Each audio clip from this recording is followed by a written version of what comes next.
Hello and welcome to this GarrettCom Training presentation on how to change the default prompt name on your switch. So straight off the bat, it defaults from factory defaults. The factory default rather is the model name of the switch. Now that's fine, and if you're only making one connection, you probably wouldn't mind too much. But if you've got multiple connections open,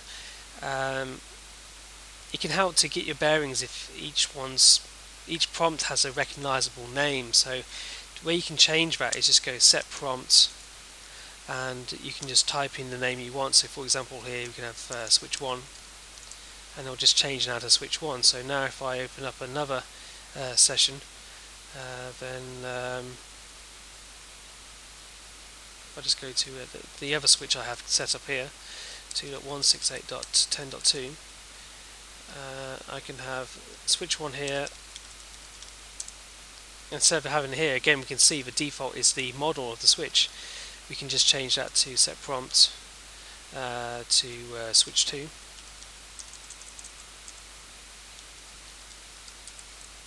So if we're jumping and changing from one screen to the next, we can know what we can easily tell which switch we're connected to just by the name on the prompt. It's a nice little useful feature. We also have the option for more complicated options. So if I go set prompt, we have all these special characters that we can use. So for example, every time I do a space, the next line is directly below the previous. If I want to, I can modify the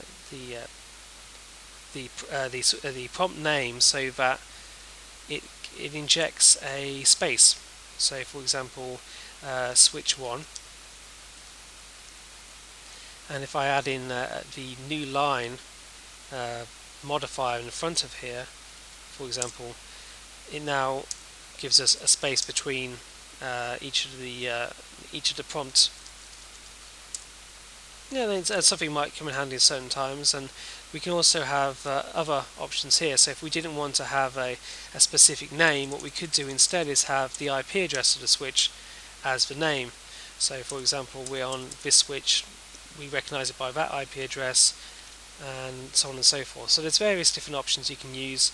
You can have spaces between them. So for example, set prompt, switch, and we can have, let's try and be clever here, space, and then 1. Yeah, switch space 1, whereas if we tried to do set prompt, switch 1, it would complain.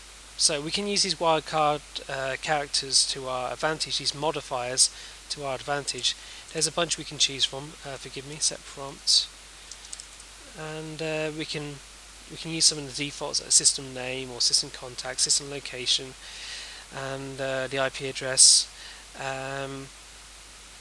We can have composite ones, so you can have a bunch of these together. So for example, set prompt, and have the system IP, then a space, then you can have a system name, and then a space, and then you can have switch 1. And it gives you a more complicated prompt, but I don't know, maybe sometimes in certain applications, in certain environments, you might want that flexibility. It does give you the opportunity of having a consistent naming convention, whereas other naming conventions I've seen go something along the lines of, for example,